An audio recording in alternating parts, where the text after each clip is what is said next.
My mom wanted me to be a truck driver because that would mean I would make $24,000 a year if I went to Truck Masters, and that would be twice what my father made.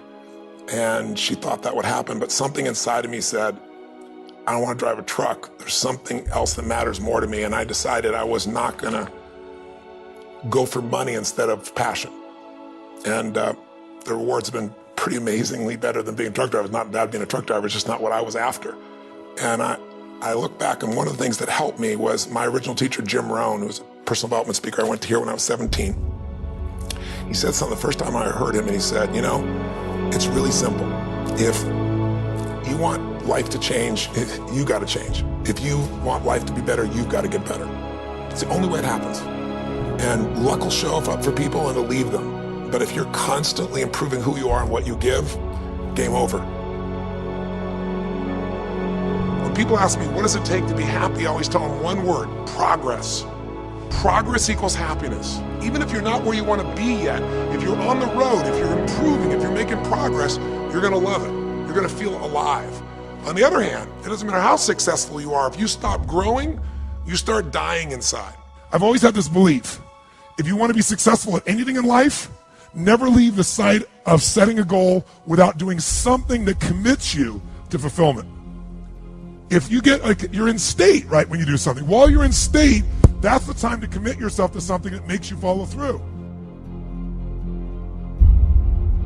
So I'd call somebody up, I'd schedule something, I'd lock in the next meeting, I'd sign up for the class, I'd enroll the guy who was gonna mentor me, I'd set the meeting with a mastermind of people I met. I did something so that whatever I committed to, there was something when I went home that would pull me there. It's structure. This could be the greatest time you ever live if you control what you focus on, if you find a more empowering meaning, and if you decide to model the actions of those who succeeded before you. It can be the best financial time, the best emotional time, the best spiritual time of your life, but you better take control of your state. And if you think you're gonna do it just by today, you're wrong. You're gonna need to get yourself some rituals. Right now, every one of you in this room is controlled by your rituals. I don't just mean this one, I mean every morning you get up. I know your body, I can look at your body right now, and I can guess your rituals. Some of you, your rituals to work out 5 times a week, I can see it clearly. 4 to 6 times a week, it's obvious.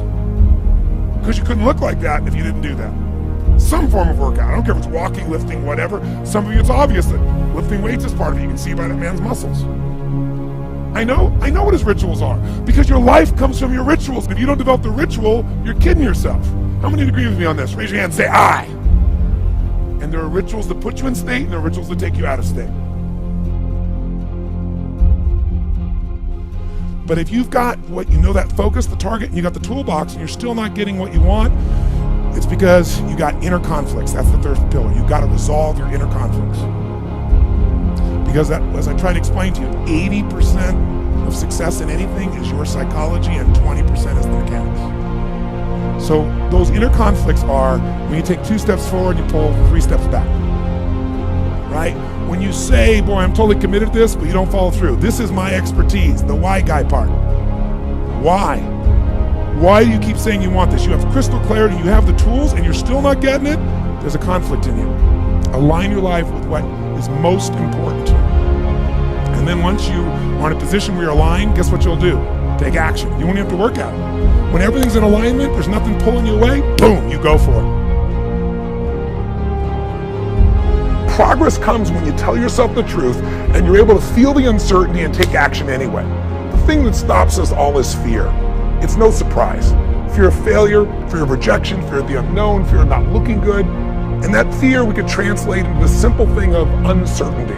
Now, when you look at someone who's incredibly successful, you look at someone who's truly a leader in their life or in their field, the one thing they have in common is they exude this sense of certainty. And where's that come from? Is it inborn? Are they lucky? Are things just going their way? No, great leaders know how to step in the uncertainty and bring the certainty to the situation. Most people in life, we really feel like the level of stress in our life comes to how much of life do you feel like you control, or how much does life control you? Do you tend to control more of what's going on, or events controlling you? It's very easy to have those events start to take control unless we take control of what's between our ears, our own mind. You see, what you and I focus on massively affects how we feel, whether we're thriving or surviving. If you focus on what you can't control, If you focus on the past, if you focus on what's missing from your life constantly, that pattern of focus will make you frustrated, overwhelmed, depressed. It won't even matter if you're taking antidepressants. If you keep focusing on what you can't control, what's missing from your life, you're going to feel depressed still. You can take as many antidepressants as you want. Focus equals power. If you want to thrive, you got to focus on what you can control. You got to focus on the difference you can make. You got to focus on what's already in your life that you're grateful for. So you got to find a story that's going to empower you to act. A story that's going to get you to find the breakthrough. Because otherwise, with a lousy story, you'll never find the strategy, or you'll come up with a reason why it's too expensive, you can't get there, you can't access it, or you'll even get the strategy and then half-assed apply it just so you can reward your story that says it doesn't work because I tried it. Resourcefulness is the ultimate resource. And if you don't have what you want, stop telling yourself the story because you don't have the money, you don't have the time. That's bullshit. It's because you haven't committed yourself where you would burn your boats. If you want to take the fucking island, burn your fucking boats, and you will take the island, because people, when they're going to either die or succeed, tend to succeed. But most of us give ourselves a way out, and that's why we don't have what we want.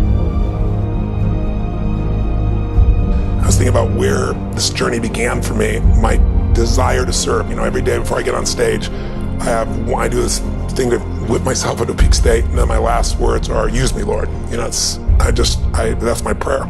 And every day my goal is to be a blessing in people's lives. Just do more, give more, share more, create more. And what you need will be there. It's like air. You don't stop to think about when you take a breath whether it'll be there or not. It's always going to be there. Yeah. You just got to do your part.